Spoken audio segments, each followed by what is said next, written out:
Hello दोस्तों, मैं अनामिका सिंह स्वागत करती हूँ आप सबका आपके यूट्यूब चैनल नॉलेज कॉर्नर में। फ्रेंड्स, जैसा कि आपको पता है, ये हमारी जो सीरीज़ है बायोलॉजी की, जिसमें हम लोग जूलॉजी आज डिस्कस करेंगे। जूलॉजी में अभी तक हम लोगों ने यहाँ आप लोग देखिए, यहाँ पे ऑर्गेनिक एवोल्यूशन यहाँ तक के टॉपिक जो है वो कंप्लीट कर लिए हैं। अगर आपने देखा है तो बहुत अच्छी बात, अगर नहीं देखा तो हमारे इसी चैनल पे जाइए और उन वीडियो को भी ज़रूर देखिए। आज हम न्यूट्रिशन एंड डाइजेशन पढ़ेंगे। उसके साथ साथ आप सबको यहाँ तक के इकोसिस्टम तक के नोट्स जो है टेलीग्राम चैनल पे फ्री ऑफ कॉस्ट प्रोवाइड करवा दिए गए, क्योंकि एग्ज़ाम में अब हमारे बहुत ज़्यादा टाइम नहीं है। इस बात को ध्यान रखते हुए नोट्स आपको फ्री ऑफ कॉस्ट प्रोवाइड करवा दिए गए, जिससे आप रिवीजन करते रहें। मिसलिनियस के भी बहुत जल्द हम आपको नोट्स दे देंगे। बस आप हमारे साथ जुड़े रहें, चैनल को सब्सक्राइब करें, और जिस तरह हमारे मोटिवेशन के लिए आप कमेंट कर रहे हैं, उम्मीद है आप लोग अपने कमेंट को निरंतर बनाए रखेंगे। इससे हमें मोटिवेशन मिलता है। ठीक है, स्टार्ट करते हैं। आज का जो हमारा टॉपिक है वो है न्यूट्रिशन एंड डाइजेशन। पहला question, which of the following stimulates the gall bladder to release bile? पित्त का स्रावण करने में निम्नलिखित में से कौन सा पित्ताशय को उत्तेजित करता है? एंटेरोक्राइनिन, डियोक्राइनिन, कोलिसिस्टोकाइनिन या फिर वैसोएक्टिन आदि या संबंधित पेप्टाइड।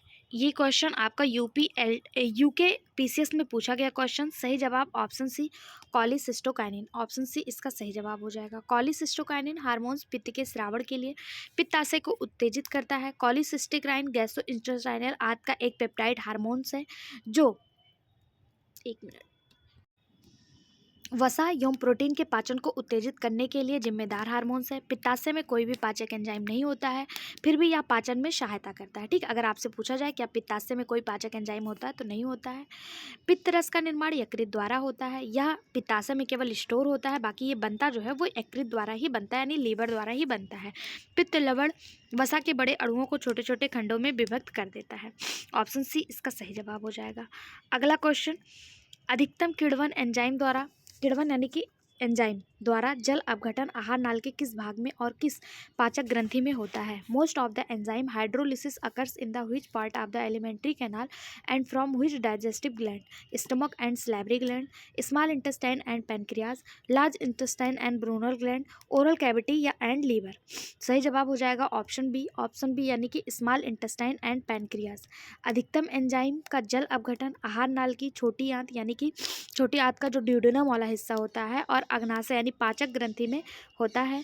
एंजाइमिक हाइड्रोलिसिस प्रक्रिया आंतों में भोजन के पाचन में महत्वपूर्ण भूमिका निभाती है, जिससे पाचन के दौरान कार्बोहाइड्रेट मोनोसेक्राइड में तथा प्रोटीन अमीनो एसिड में टूट जाता है, जबकि वसा ट्राइग्लिसराइड ग्लिसरॉल और फैटी एसिड में टूटता है। ऑप्शन बी इसका सही जवाब हो जाएगा। अगला क्वेश्चन, निम्नलिखित में से कौन सा पित्त रस में उपस्थित नहीं है? डाइजेस्टिव एंजाइम, कोलेस्ट्रॉल, फास्फोलिपिड या बाइल साल्ट। तो हम सभी को पता है जो पित्त रस है इसमें कोई भी डाइजेस्टिव एंजाइम उपस्थित नहीं है। ऑप्शन ए इसका सही जवाब हो जाएगा। पित्त रस में कोलेस्ट्रॉल, पित्त लवण व फास्फोलिपिड आदि पाए जाते हैं, जबकि पित्त रस में पाचक एंजाइम नहीं होता है। पित्त एक पाचक द्रव है जो भोजन के पाचन में सहायता करता है और यह यकृत द्वारा निर्मित होता है, लेकिन इसमें कोई भी डाइजेस्टिव एंजाइम जो है वो प्रेजेंट नहीं होता है। ठीक है, अगला क्वेश्चन, निम्नलिखित में से कौन सी कोशिका के उस अंग के अस्तर वाले ऊतक में पाए जाने की संभावना है जो श्लेष्मा पैदा करता और छोड़ता है?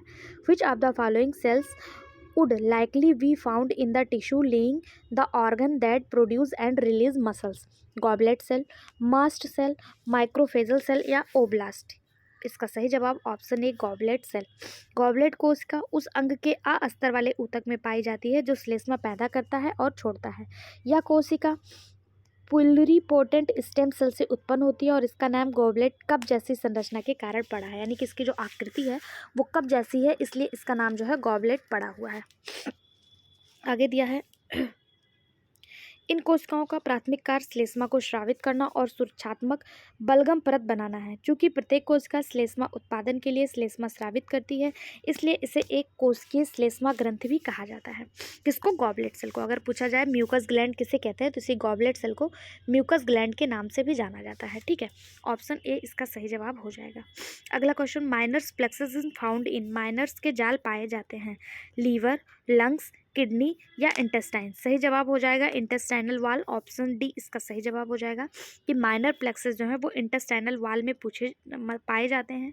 यूपीपीसीएस जीआईसी में आया हुआ क्वेश्चन है फ्रेंड्स। आज आपका DSSB का भी नोटिफिकेशन आ गया, मतलब एग्जाम डेट आ गया है। अगर आप लोगों ने नहीं देखा है तो हमारे टेलीग्राम चैनल पे PDF आपको शेयर किया गया है DSSB के एग्जाम डेट के, आप लोग उसे भी जरूर देखें। जो लोग जूलॉजी बैकग्राउंड से हैं उनको DSSB वालों के लिए भी ये क्लास उतनी ही इंपॉर्टेंट है जितनी LT वालों के लिए। तो आप लोग भी कंटिन्यू जुड़े रहिए, फरवरी से हमारा एग्जाम वो भी स्टार्ट हो जा रहा है, ठीक है। माइनर का जाल यानी माइनर प्लेक्सस आंतों की दीवारों के सबम्यूकोजल ऊतक में उपस्थित एक आंतरिक तंत्रिका जाल है। यह आंतरिक तंत्रिका जाल उपकला परत में कोशिकाओं और पेशीय म्यूकोशा चिकनी पेशी के अंतर्गत आती है। इसका प्रमुख कार्य जठरांत्र श्रावण और स्थानीय रक्त प्रवाह को नियंत्रित करना है। जॉर्ज माइसनर का नाम माइसनर के जाल से जुड़ा है, जिसे पाचन तंत्र के प्लेक्सा सब म्यूकोसस के रूप में वर्णित किया जाता है। ऑप्शन डी इसका सही जवाब हो जाएगा। यहाँ पे आपको माइनर्स जाल जो है वो दिख रहा है, कहाँ पे है, यहाँ पे देखिए माइनेट्रिक प्लेक्सस, ठीक है। अगला question, bile is produce by, bile किसके द्वारा प्रोड्यूस किया जाता है? लीवर, गॉल ब्लैडर, पैनक्रियाज या इंटेस्टाइन? जीआईसी बायोलॉजी और यूपीपीसीएस 2015 और 2021 दोनों में पूछा गया क्वेश्चन। सही जवाब ऑप्शन है लीवर। बहुत इजी क्वेश्चन है, लेकिन इसको बहुत लोग कंफ्यूज भी हो सकते हैं कि बाइल जो है बाइल डक्ट द्वारा प्रोड्यूस किया जाता है, लेकिन ऐसा कुछ नहीं है। बाइल जो है लीवर के द्वारा प्रोड्यूस किया जाता है, बाइल डक्ट में जो है ये स्टोर होता है, ठीक है। ऑप्शन ए इसका सही जवाब हो जाएगा। अगर बाइल का पीएच पूछ लिया तो 7.5 से 7.77 तक इसका पीएच होता है। इसमें बहुत सारे पदार्थ पाए जाते हैं, जैसे पीला हरा द्रव पाया जाता है। इसकी संरचना 97 से 98% पानी, 0.7% पित्त लवण और 0.2% बिलिरुबिन, 0.51% वसा में कोलेस्ट्रॉल, वसलीय अम्ल, लेसिथिन और अकार्बनिक लवण के साथ मिलकर ये बाइल जूस जो है वो तैयार होता है। इसका पीएच कई बार एग्जाम में देखने को मिला है, तो इसका पीएच 7.5 से लेकर 7.7 तक होता है, या वसा को वसलीय अम्ल में तोड़ने का कार्य करता है। ऑप्शन ए इसका सही जवाब हो जाएगा। ये निर्मित कहाँ से होता है? यकृत के द्वारा। अगला question, major site of water absorption is, पानी के अवशोषण का मुख्य स्थान है आमाशय, ग्रहणी, छोटी आंत या बड़ी आंत? तो इसका जो सही जवाब हो जाएगा वो हो जाएगा ऑप्शन सी छोटी आंत, स्मॉल इंटेस्टाइन। पानी के अवशोषण का मुख्य स्थान जो है वो स्मॉल इंटेस्टाइन यानी कि छोटी आंत है। अंतःग्रहण पानी और अधिकांश विलय का अवशोषण समीपस्थ छोटी आंत में होता है, इसलिए पेट में पेय पदार्थ खाली होने की दर जल अवशोषण की दर निर्धारित करने में एक महत्वपूर्ण कारक है। अंतःग्रहण यानी कि छोटी आंत, भोजन और पेय पदार्थों का अधिकांश पानी प्रासरण द्वारा अवशोषित किया जाता है। लगभग 80% छोटी आंत द्वारा अवशोषित किया जाता है, 10% बड़ी आंत द्वारा और 10% मल में उत्सर्जित हो जाता है, मल के रूप में, ठीक है। यानी कि सबसे ज़्यादा कहाँ होता है? छोटी आंत में 80%, 10% बड़ी आंत में और 10% जो है वो मल के साथ शरीर से बाहर निकल जाता है, स्वेट ग्लैंड के माध्यम से भी निकल जाता है। ऑप्शन सी इसका सही जवाब हो जाएगा। अगला question, Brunner's gland are present in, Brunner's ग्लैंडिया पाई जाती हैं ओसोफेगस यानी ग्रास नली में, यकृत में, आमाशय में या डिओडिनम में? सही जवाब ऑप्शन डी डिओडिनम यानी कि ग्रहणी में। ब्रूनर्स ग्लैंड जो है वो डिओडिनम किसका हिस्सा है? तो आप सभी ने देखा था छोटी आंत जो स्टोमक वाला भाग है, यहाँ से जो ये वाला पार्ट स्टार्ट होता है, ऐसे मुड़ा हुआ है, जहाँ पे आके पित्तरस वगैरह अग्नाशयी रस आके मिलते हैं, इसी छोटी आंत के इसी भाग को जो सी शेप में होता है, इसी को डिओडिनम कहा जाता है, और यहीं पे जो है ब्रूनर्स ग्लैंड पाई जाती हैं। ये ग्रंथियां ग्रहणी के सब म्यूकोशा में स्थित होती हैं। ये शाखित ट्यूबरक्लेस ग्रंथियां होती हैं जो एक नलीदार होती हैं तथा पीएच के साथ बलगम का स्राव करती हैं, जो पेट के कायम के प्रभाव को बेअसर करने का काम करती है। अब ये जो है पेट से ही जुड़ी होती हैं, यहाँ से स्टमक की ग्लैंड आती है। अब स्टमक में HCl है, HCl जो है इसमें एसिड है, लेकिन हमारा इसमें जो है म्यूकोशा है, इसको जो है एसिड से रक्षा करता है, लेकिन छोटी आंत में ऐसी कोई भी चीज़ें नहीं पाई जाती, तो ये क्या करती है? ब्रूनर्स ग्लैंड बलगम स्राव करती हैं, ठीक है, जो इसका रक्षा करता है, ठीक है। अगला क्वेश्चन, वयस्क मानव के पाचन पथ में निम्नलिखित में से कौन सा एंजाइम नहीं पाया जाता है? पेप्सिन, लाइपेज, रेनिन या ट्रिप्सिन? तो हम सभी को पता है रेनिन जो है ये छोटे बच्चों में पाया जाता है, ये बच्चों में प्रोटीन के पाचन के लिए जिम्मेदार होता है। रेनिन ये बड़ों में नहीं पाया जाता, यानी वयस्क में जो है ये नहीं देखने को मिलता है, ठीक है। इसका सही जवाब ऑप्शन सी हो जाएगा। पेप्सिन भी प्रोटीन के लिए जिम्मेदार है, प्रोटीन के पाचन के लिए, लेकिन पेप्सिन बड़ों में प्रोटीन का पाचन करता है और रेनिन जो है वो बच्चों में प्रोटीन का पाचन करता है। अगला क्वेश्चन, कितने वर्ष के बच्चे? तो 3 वर्ष से कम के बच्चे। निम्नलिखित कथनों पर विचार करिए। पहला है लार स्नेहक की तरह कार्य करता है, यानी लुब्रिकेंट की तरह कार्य करता है। दूसरा है लार एमाइले स्टार्च और ग्लूकोज में बदल देता है, एमाइले स्टार्च को ग्लूकोज में बदल देता है। लार का पीएच लगभग 3.4 होता है, या लार एमाइलेज की सक्रियता के लिए क्लोराइड आवन अनिवार्य है। तो इसका जो सही जवाब हो जाएगा, यहाँ पे एक मिनट रुकिए, क्या पूछा है एक बार देख लें। इसमें पूछा है इन कथनों में कौन सा सही है। तो इसमें जो सही है वो पहला और चौथा है कि लार जो है ये लुब्रिकेंट की तरह कार्य करता है। लार एमाइलेज की सक्रियता के लिए क्लोराइड आयन अनिवार्य होता है। पहला और चौथा जो है सही है। लार का पीएच 6.5 से 7.5 तक होता है। लार जो है एमाइलेज स्टार्च को ग्लूकोज में नहीं बल्कि माल्टोज में चेंज करता है, इसलिए दूसरा और तीसरा गलत हो जाएगा। पहला और चौथा इसका सही जवाब है, जो आपको ऑप्शन ए में दिया हुआ है। ऑप्शन ए इसका बिल्कुल सही जवाब है। ठीक है, अगला क्वेश्चन, विटामिन के का संरचनात्मक अनुरूप जो कि प्रतिस्कंदी के रूप में प्रयुक्त होता है वह है डाइक्यूमेरॉल, टोकेफेरॉल, आर्गोकैल्सिफेरॉल या बीटा कैरोटीन। तो इसका सही जवाब हो जाएगा ऑप्शन ए डाइक्यूमेरॉल, जबकि टोकेफेरॉल विटामिन ई को कहा जाता है और आर्गोकैल्सिफेरॉल D2 को कहा जाता है। D2 को, जैसे डी को कैल्सिफेरॉल कहा जाता है, D2 को आर्गोकैल्सिफेरॉल और D3 को कैलियोकैल्सिफेरॉल के नाम से जाना जाता है। ठीक है, इसका सही जवाब ऑप्शन ए हो जाएगा। विटामिन के का संरचनात्मक रूप जो प्रतिस्कंदी यानी कि ब्लड का थक्का जमने के लिए रोकता है उसको क्या कहते हैं? उसे डाइक्यूमेरॉल कहते हैं। ऑप्शन ए इसका सही जवाब हो जाएगा। अगर पूछा जाए विटामिन के की खोज किसने की थी, तो विटामिन के की खोज पीटर हेनरिक डैम के द्वारा 1929-30 में हुआ था। विटामिन के का साइंटिफिक नाम बहुत ज़्यादा इंपॉर्टेंट, फ्यूलोक्विनोन विटामिन के का साइंटिफिक नाम है, इसे इंपॉर्टेंट मार्क करिएगा। ठीक, अगला क्वेश्चन, सेक्रेटिन तथा कोलेसिस्टोकाइनिन पाचक एंजाइम पाचक हार्मोन्स हैं, ये कहाँ से स्रावित होते हैं? पाइलोरिक स्टमक, ड्यूडेनम, इलियम या फिर ओसोफेगस। इसका सही जवाब हो जाएगा ऑप्शन बी ड्यूडेनम, जिसे आप लघवा अंतरांत कहते हैं। अब हिंदी बहुत ही टफ होती है, साइंस की थोड़ा पढ़ने में प्रॉब्लम होती है। सिक्रेटिन और कोलेसिस्टोकाइनिन ड्यूडेनम से जो है वो स्रावित होते हैं। ऑप्शन बी इसका सही जवाब हो जाएगा। ये एक प्रकार का हार्मोन्स है, ये मानव शरीर में पाचन प्रणाली के अंतर्गत वसा और प्रोटीन के पाचन में सहायक होते हैं। कोलेसिस्टोकाइनिन पित्ताशय के संकुचन को उत्तेजित करता है और आंतों में पित्त लवण के प्रवाह को बढ़ाने में मदद करता है। सिक्रेटिन अग्नाशयी रस को जो क्षारीय होता है इसके श्रावण को उत्तेजित करता है और आंत में प्रवेश करने पर पेट की अम्लता को कम करता है। इसका जो सही जवाब वो ऑप्शन बी हो जाएगा। अगला क्वेश्चन, पित्त रस की विशेषता है silent feature of bile juice is, क्या है? It is without enzyme, it has trypsin, it is acidic in nature, it has lipase. तो हमने आपको बताया था जो बाइल जूस होता है ये इसमें कोई भी एंजाइम नहीं पाया जाता है, यानी कि ऑप्शन ए इसका बिल्कुल सही जवाब हो जाएगा। इसमें कोई भी एंजाइम नहीं पाया जाता है। इसका प्रमुख कार्य भोजन में मौजूद वसा को वसीय अम्ल में बदलना है। पित्त रस की प्रकृति जो है यानी इसका जो नेचर होता है वो क्षारीय होता है और इसमें कोई भी प्रकार की एंजाइम जो है वो नहीं पाई जाती है। तो इसका जो सही जवाब हो जाएगा वो हो जाएगा ऑप्शन ए।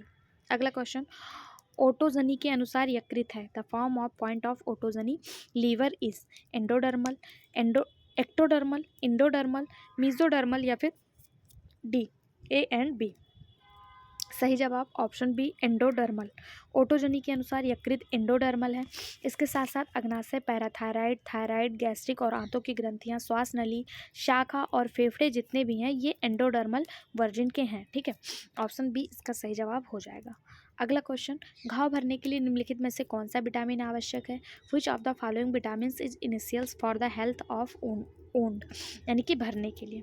कोबालामिन, एस्कॉर्बिक एसिड, टोकोफेरॉल या फिर निकोटिनामाइड।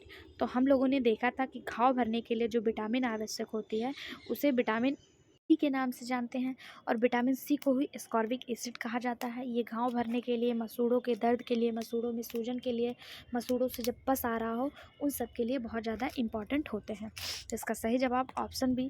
बाकी कोबालामिन को विटामिन B12 कहा जाता है, ascorbic acid vitamin C, tocopherol vitamin E और निकोटिनामाइड विटामिन B3, इसी को नियासिन भी कहा जाता है। ठीक है, निकोटिनामाइड को। ऑप्शन बी इसका सही जवाब हो जाएगा। विटामिन सी जिसे एस्कॉर्बिक एसिड कहा जाता है ये घाव भरने के लिए बहुत आवश्यक है। कोबालामिन B12 कहा जाता है। यह आरबीसी के निर्माण के लिए जरूरी है। कौन? कोबालामिन। अगर पूछा जाए विटामिन B12 किसके लिए जिम्मेदार है, तो वो आरबीसी के निर्माण के लिए जिम्मेदार है। वहीं टोकोफेरॉल जैसे विटामिन ई के नाम से जाना जाता है, ये एंटी स्टेराइल विटामिन है, यानी कि ये बांझपन के लिए, अगर इसकी कमी हो जाए तो महिलाएं जो है वो बांझपन का शिकार हो जाती हैं। निकोटिनामाइड जिसे विटामिन B3 के नाम से जानते हैं, इसकी कमी से पेलाग्रा नामक रोग होता है, और इसी को निकोटिनामाइड को भी कहीं कहीं नियासिन भी लिखा होता है। ठीक है, तो ऑप्शन बी इसका सही जवाब हो जाएगा कि घाव भरने के लिए जो सबसे महत्वपूर्ण विटामिन है वो विटामिन सी है। अगला question, synthesis of prothrombin occurs in. Prothrombin का संश्लेषण होता है blood platelets, blood plasma, liver या फिर बोन मैरो, किस में होता है? इसका जो सही जवाब हो जाएगा वो ऑप्शन सी लीवर। प्रोथ्रोम्बिन का संश्लेषण लीवर में होता है, यानी यकृत में होता है। स्तनधारियों के रक्त में रक्त प्लेटलेट्स होती है, या रक्त का थक्का बनाने में मदद करती है।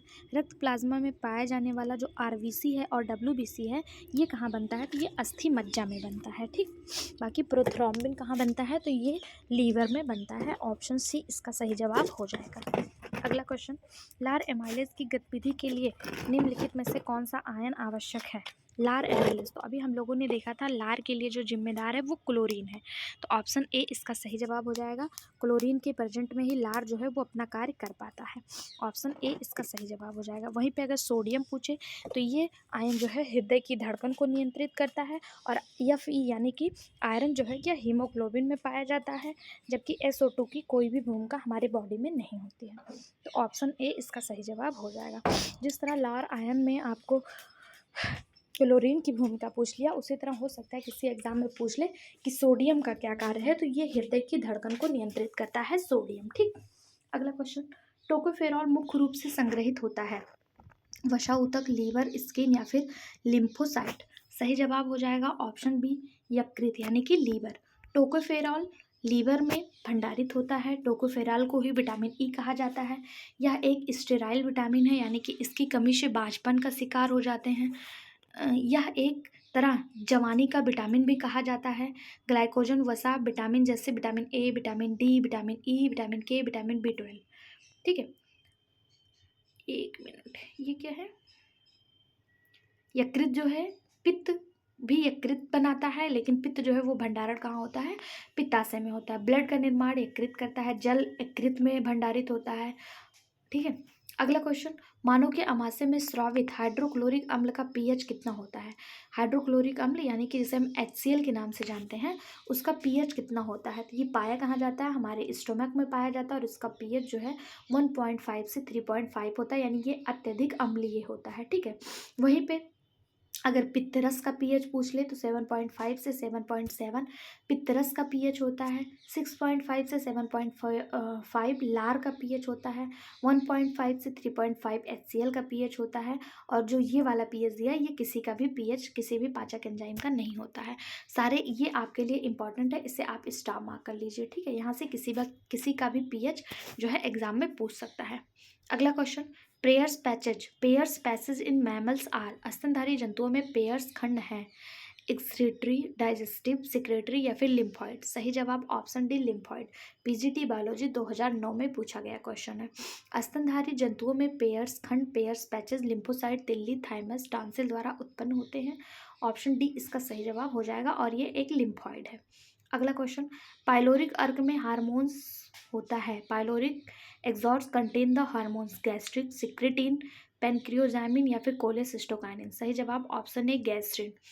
पाइलोरिक अर्क में हार्मोन्स गैस्ट्रिन होता है। ठीक है, गैस्ट्रिन क्या है? तो यह एक पेप्टाइड हार्मोन्स है जो आमाशय की पार्श्विक कोशिकाओं द्वारा गैस्ट्रिक एसिड यानी HCl के स्राव को उत्तेजित करता है और गैस्ट्रिक गतिशील में उत्तेजना प्रकट करता है। यह गैस्ट्रिक कोशिकाओं द्वारा आमाशय, ग्रहणी और अग्नाशय के पाइलोरिक निष्कर्षण से निर्मुक्त किया जाता है। इसकी निर्मुक्त यानी एक्सट्रैक्शन जो है ल्यूमेन के पेप्टाइड द्वारा प्रेरित होती है। ऑप्शन ए इसका सही जवाब हो जाएगा।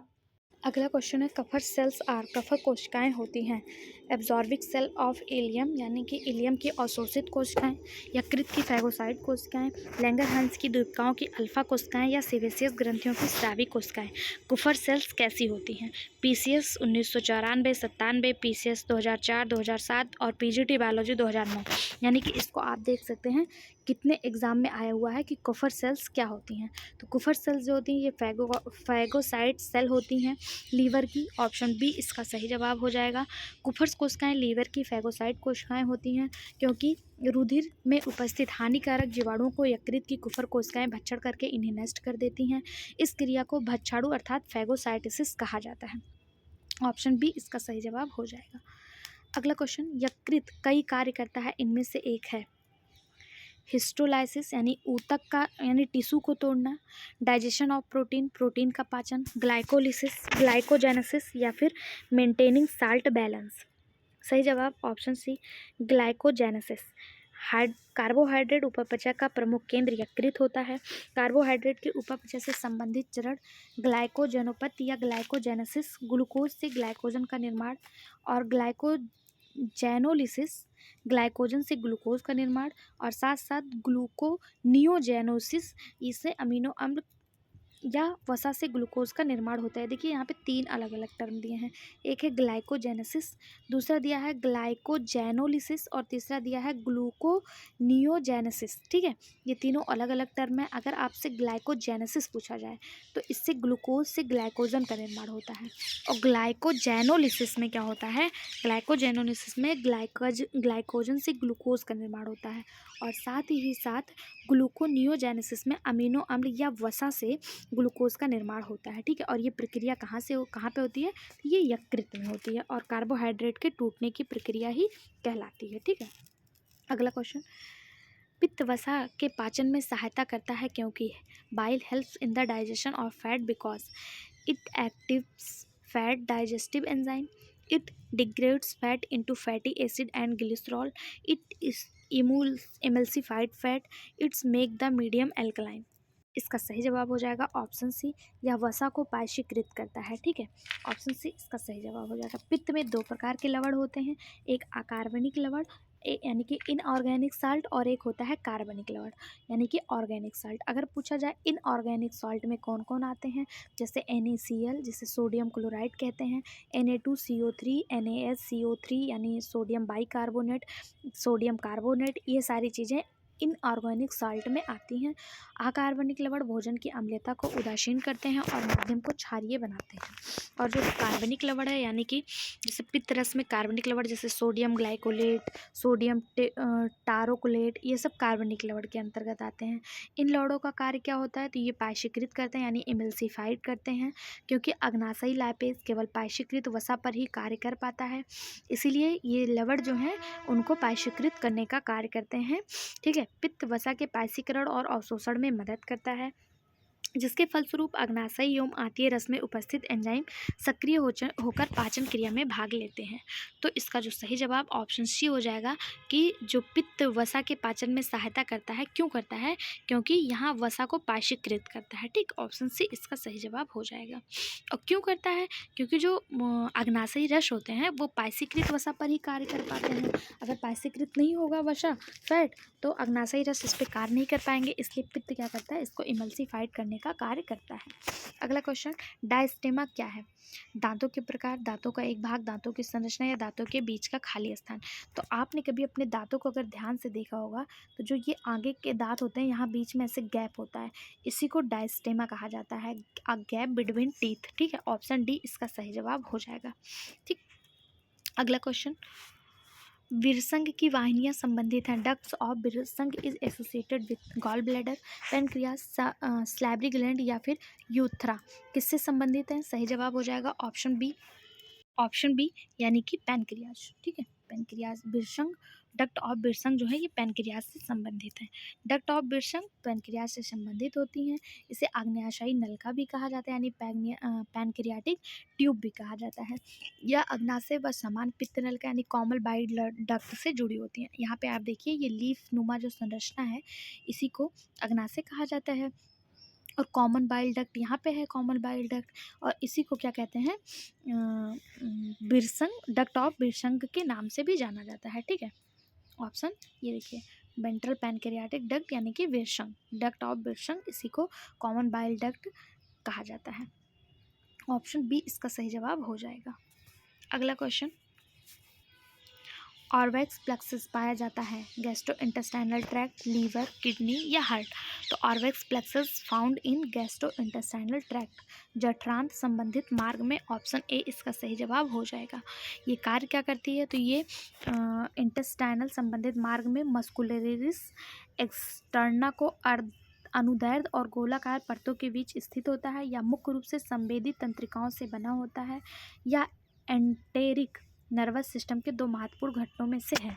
ऑप्शन ए इसका सही जवाब हो जाएगा। अगला क्वेश्चन, गैस्ट्रोइंटेस्टाइनल ट्रैक्ट नहीं पता आपको? तो देखिए, ये हमारा जो है, यहाँ से जब हमारा बक्कल कैविटी से एक ट्यूब निकलती है और ये आगे आता है, फिर फेरिंग्स, लैरिंग्स, फिर आगे ओसोफेगस, फिर उसके बाद स्टोमक से आगे आता है डिओडिनम से इधर से लार्ज इंटेस्टाइन और इधर से स्मॉल इंटेस्टाइन बनता है। तो ये वाला जो पार्ट होता है इसी को गैस्ट्रोइंटेस्टाइनल ट्रैक्ट कहा जाता है, ठीक है। और यहीं ऑर्वैक्स प्लेक्सस जो है प्रेजेंट होते हैं। ऑर्वैक्स प्लेक्सस को ही मैंट्रिक प्लेक्सस के नाम से भी जाना जाता है। अगला क्वेश्चन, दूध के पाचन में कौन सा एंजाइम सहायता करता है? तो दूध के पाचन में जो एंजाइम सहायता करता है दूध के पाचन में, तो रेनिन करता है। ऑप्शन बी इसका सही जवाब हो जाएगा। पेप्सिन भी प्रोटीन का पाचन करता है, दूध में प्रोटीन पाया जाता है। रेनिन भी प्रोटीन का पाचन करता है, ट्रिप्सिन भी प्रोटीन का पाचन करता है। लेकिन मुख्य रूप से अगर पूछा जाए तो दूध जो है छोटे बच्चे ही पीते हैं, इसलिए दूध का जो पाचन है वो छोटे बच्चों में होगा, और 0 से 3 वर्ष तक के बच्चों में ही ये रेनिन जो है वो सिक्रीट होता है, और उसके आगे चल के ये पेप्सिन प्रोटीन का पाचन करता है ना। तो इसलिए यहाँ पे जो सही जवाब हो जाएगा वो ऑप्शन बी भी हो सकता है, ए भी हो सकता है, सी भी हो सकता है, लेकिन जो आयोग ने माना है वो ऑप्शन बी को माना है, ठीक। अगला क्वेश्चन, सूची 1 को सूची 2 से मिलाना है। देखिए, अब इस तरह के क्वेश्चन को ना आपको अपने दिमाग से करना होता है। कैसे? पहले जो आपको पता हो उसको आप मैच कर लीजिए, ठीक है। यहाँ पे आपके सामने इस तरह से ऑप्शन दिए हैं। मान लीजिए आपको कुछ नहीं पता है, लेकिन इतना तो पता है कि हमारे बालों में कैरेटीन पाया जाता है। 3 का 4 आपको देखिए किस ऑप्शन में दिख रहा है? सी का 4 देखिए केवल एक ऑप्शन में। इस तरह से आप जो है ऑप्शन के हिसाब से भी, एलिमिनेशन के हिसाब से भी इस तरह के क्वेश्चन कर सकते हैं।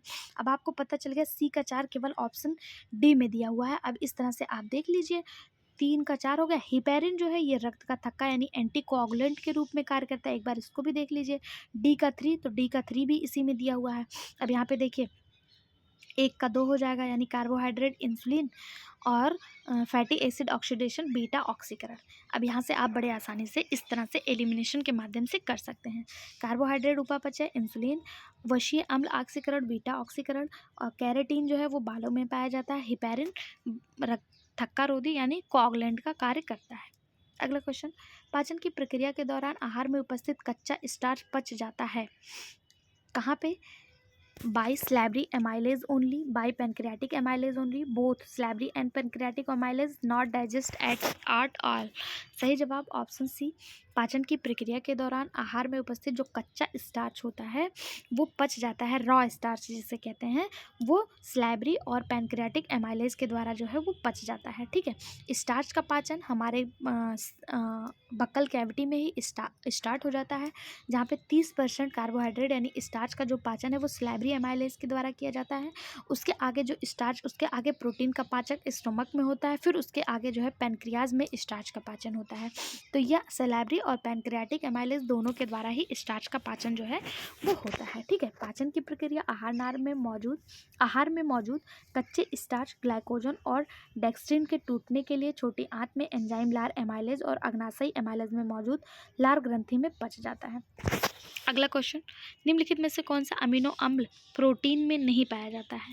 तो सबसे पहला है जो ऑर्निथीन अम्ल दिया है, ये प्रोटीन में नहीं पाया जाता। देखिए डाइजेस्टिव ना, ये सारे क्वेश्चन हमारे इसी चैनल पे बहुत अच्छे एक्सप्लेनेशन के साथ करवा दिए गए हैं, तो आज मैं फटाफट इसलिए करवा रही हूँ जिससे आपको ये ना लगे कि मैंने डाइजेशन वाला टॉपिक छोड़ दिया। बाकी डाइजेशन और टेक्सोनॉमी, एनिमल किंगडम, ये सब इसी चैनल पर एक बार पहले भी हो गए हैं। आप चाहें तो प्रीवियस वीडियो भी देख सकते हैं, उसमें बहुत अच्छा एक्सप्लेनेशन के साथ आपको समझाने का प्रयास किया गया है, ठीक है। ऑर्निथीन क्या है? ये एक गैर प्रोटीन युक्त अम्ल है, अमीनो अम्ल है, जो यूरिया चक्र में महत्वपूर्ण भूमिका निभाता है, ठीक है। ऑप्शन ए इसका सही जवाब हो जाएगा। अगला क्वेश्चन, कोला कागज किसके स्रावण को उत्तेजित करता है? कोला कागज स्टिमुलेट द सिक्रेशन ऑफ लार, गैस्ट्रिक रस, पित्त या इंटेस्टाइनल जूस। सही जवाब ऑप्शन सी, बाइल। कोला कागज जो है ये बाइल के स्राव को उत्तेजित करता है। बाइल निर्मित होता है पित्त के द्वारा, स्टोर होता है बाइल डक्ट में, और इसके स्राव को उत्तेजित कौन करता है? कोला कागज करता है। पित्त मानव शरीर में वसा के पायसीकरण और अवशोषण में मदद करता है। ऑप्शन सी इसका सही जवाब हो जाएगा। अगला क्वेश्चन, मनुष्य में स्वस्थानी जीव की तुलना में उभरी हुई जीव के किसी विशेष स्वाद की पहचान की गति है? एक, धीमा यानी कि स्लोअर, फास्टर, अपरिवर्तनीय या शुरू में तीव्र फिर धीमा। तो इसका सही जवाब हो जाएगा option D, initially faster and slower, यानी कि शुरू में तीव्र फिर उसके बाद धीमा।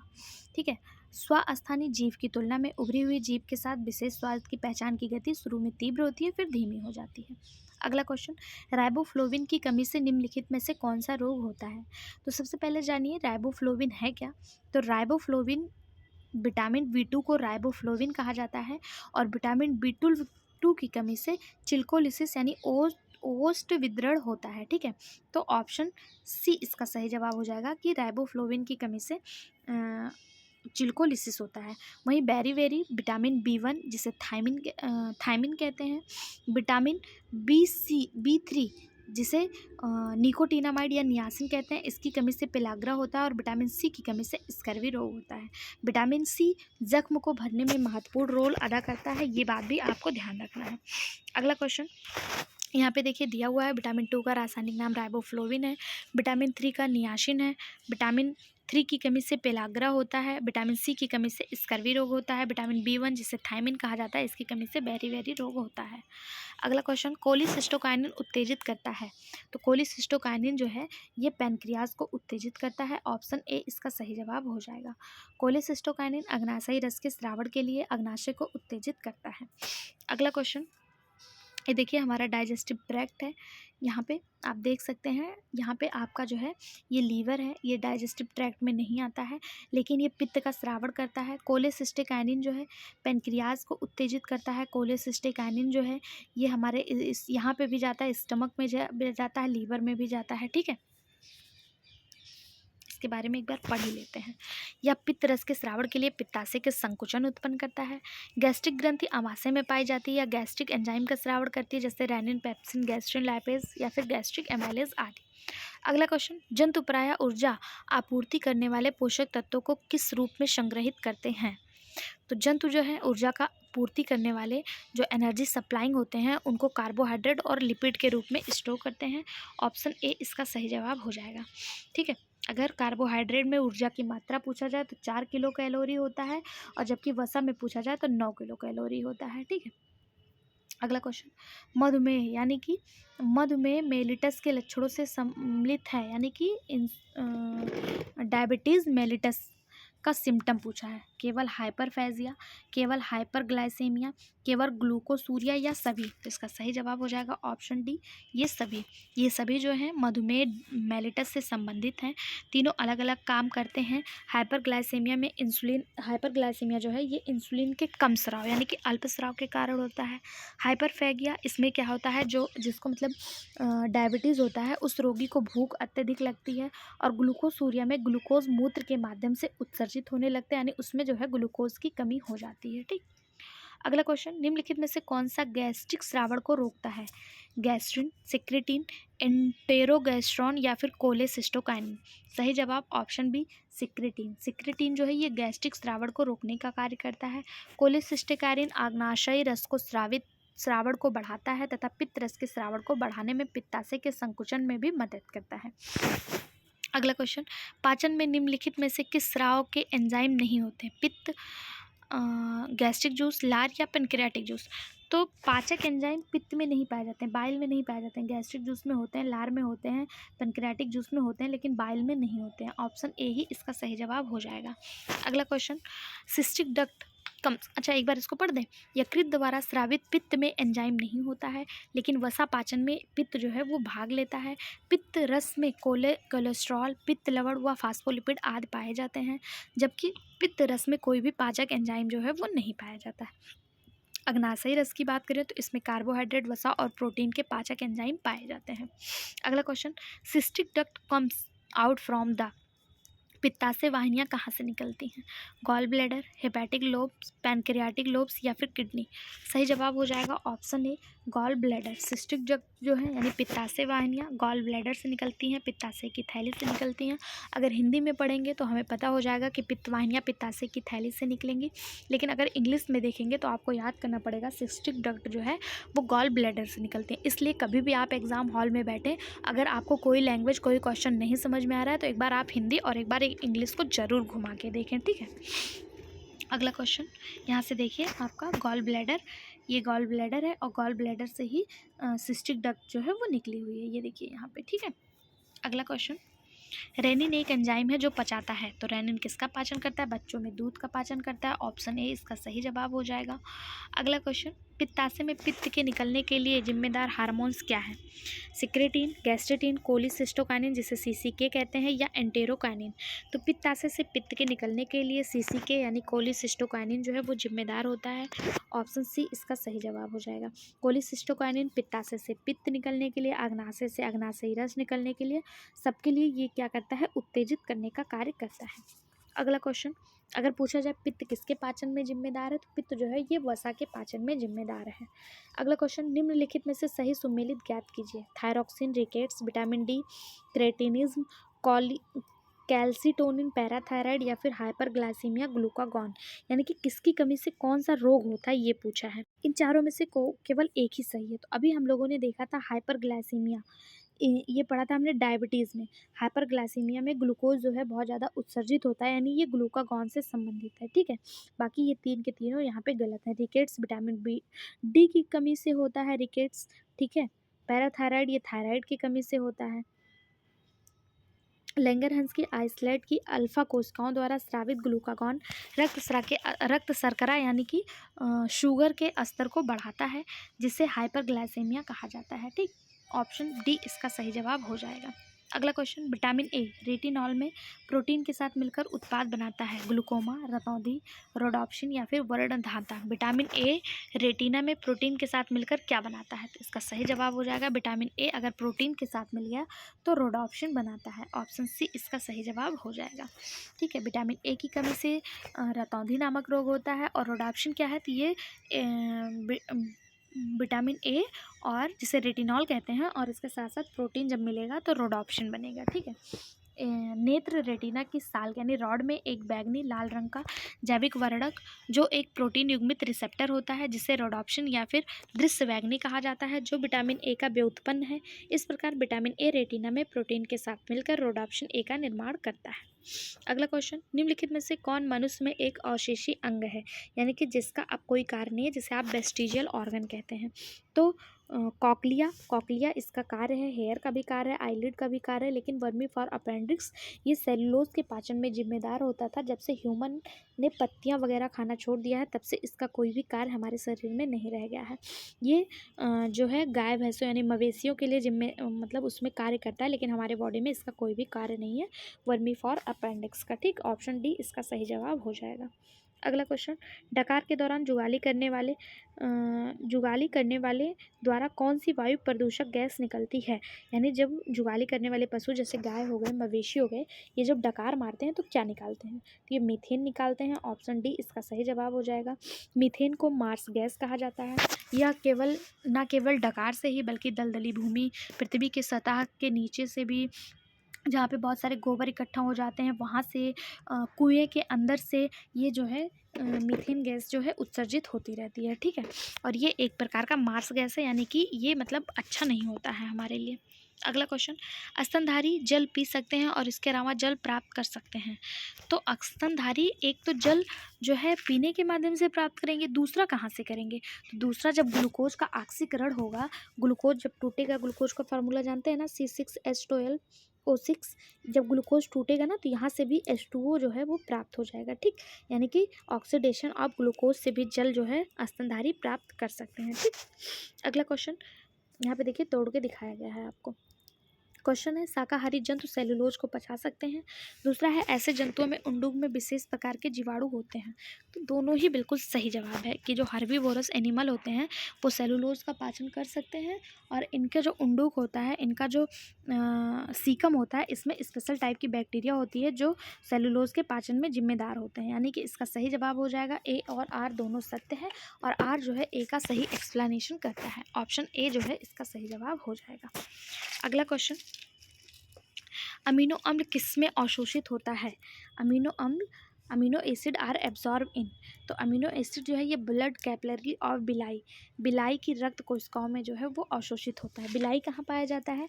तो हमारी छोटी आंत जो होती है उसमें कुछ फिंगर लाइक ऐसे स्ट्रक्चर पाए जाते हैं, इसी को बिलाई कहा जाता है, और अमीनो अम्ल का जो पाचन है यहीं पे होता है। अमीनो अम्ल, ग्लूकोज और लवण छोटी आंत में उपस्थित बिलाई की रक्त कोशिकाओं में अवशोषित होते हैं। अगला क्वेश्चन, लाइसोजाइम पाए जाते हैं। लाइसोजाइम लार में, आंसू में, दोनों में, या माइटोकॉन्ड्रिया में? तो इसका सही जवाब हो जाएगा ऑप्शन सी। लाइसोजाइम स्लाइबा यानी लार और टीयर्स यानी आंसू दोनों में ही पाए जाते हैं। माइटोकॉन्ड्रिया को power house of the cell कहा जाता है, इसमें एटीपी पाया जाता है। लाइसोजाइम जो होते हैं ये बैक्टीरिया को नष्ट करते हैं, मतलब किल करते हैं, ठीक है। बाकी माइटोकॉन्ड्रिया के बारे में आपको जो भी पता है वो आप कमेंट बॉक्स में बता दीजिएगा, ठीक है, कि माइटोकॉन्ड्रिया की खोज किसने की, माइटोकॉन्ड्रिया को किस नाम से जाना जाता है, माइटोकॉन्ड्रिया क्यों इम्पॉर्टेंट है। अगर आपको कुछ भी पता होगा तो आपको होमवर्क क्वेश्चन के रूप में माइटोकॉन्ड्रिया को एक्सप्लेन करके कमेंट बॉक्स में लिखिएगा। अगर कोई कमी होगी तो हम उसको अच्छे से एक्सप्लेन कर देंगे। आज के 50 क्वेश्चन यहीं पे कंप्लीट होते हैं। अभी आपका डाइजेस्टिव सिस्टम में और सारे क्वेश्चन हैं, उनको पाने के लिए चैनल को सब्सक्राइब कर लीजिए, वीडियो को लाइक करिए और सभी दोस्तों के साथ शेयर करिए। Thank you.